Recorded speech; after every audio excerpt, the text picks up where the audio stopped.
The time of the design companies is over, and the time of the military-industrial organizations has come. In OI4's latest update, which saw the release of Arms Against Tyranny, Paradox decided to Hulk smash the design companies out of existence and brought in the new military-industrial organizations, or MIOs in short, to replace them. MIOs function similarly in that they provide bonuses to equipment, but that's also pretty much where all similarities end. The system has been overhauled in its totality and now functions very differently. From the very start of your campaign, you will have access to your MIOs. However, they do not provide any bonuses to your equipment at the start, because you actually need to level them up before they start doing anything. In typical Paradox fashion, they gave the experience you have to gain a special little name. In-game, they're called funds. You can level up your MIOs in 3 conventional ways.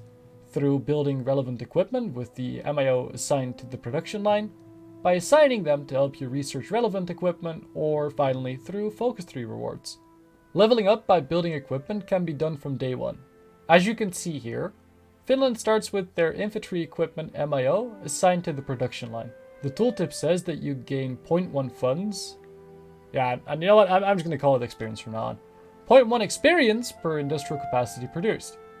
If you hover over the daily amount of guns that you're producing, you'll see that 2 military factories are producing 5 industrial capacity per day, which means that you are getting 0.5 experience per day from this production line. Leveling through research works differently. If you go to the research tree, you'll see that some tabs have been updated to now include little purplish flasks on some icons. These flasks mean that you can research boost these technologies by using an MIO that is available to your nation. If you click on the specific technology you want to research, you'll notice that it will tell you there is a matching MIO. If you click on the research button, it will ask you if you want to research with or without the help of an MIO. Researching without an MIO provides no bonus or MIO XP. Researching with an MIO gives you a base 10% research bonus, but costs 0.1 political power per day. So it may be unwise to do too many of these at the very start of the game. It will also tell you that you gain X amount of XP, which in this case is 750. However, you get it as a lump sum when your research finishes. For all of you out there that are used to queuing research by pressing enter twice, I'm sorry, but if you want to assign MIOs, you're actually going to have to click on it.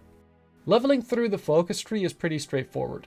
Here in the new Finnish focus tree, some focuses, like this one for example, will simply tell you that clicking this will upgrade the size of your MIOs.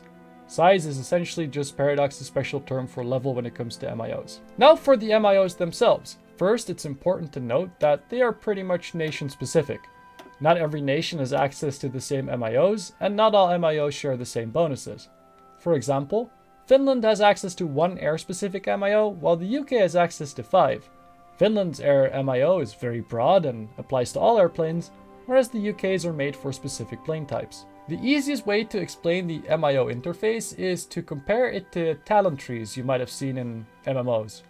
Every level up you get a talent point which you can spend on any of the available traits. Some of them, however, may be locked behind specific focuses, but don't fret, you can bank these points until you want to spend them. The actual bonuses provided by the MIOs vary wildly. Some of them will be stat bonuses applicable in the field, and others will be bonuses to production speed or capacity. It also depends on the relevant equipment type. After you have spent points, if applicable, the interface will ask you if you want to apply them to any templates you are currently building. This will usually cost you 5 XP per template.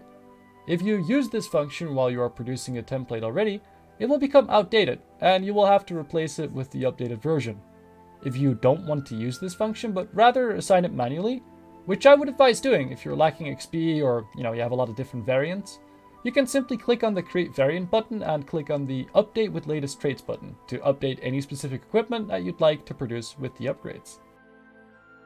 Once your design company has reached a certain size, such as in this case 5, you will also be able to assign specific traits for 25 PP a pop to give yourself an extra little bonus.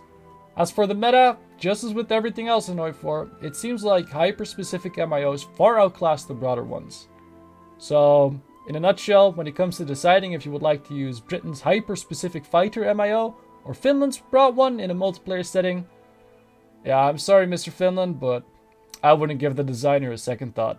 Hey, and thank you very much for watching the video all the way to the end. I hope it was helpful. As always, I really appreciate all the support you guys give me on this channel. And, you know, just as a reminder, you should probably, you know, you made it this far. Just like and subscribe. And click on the video that's about to appear on your screen now.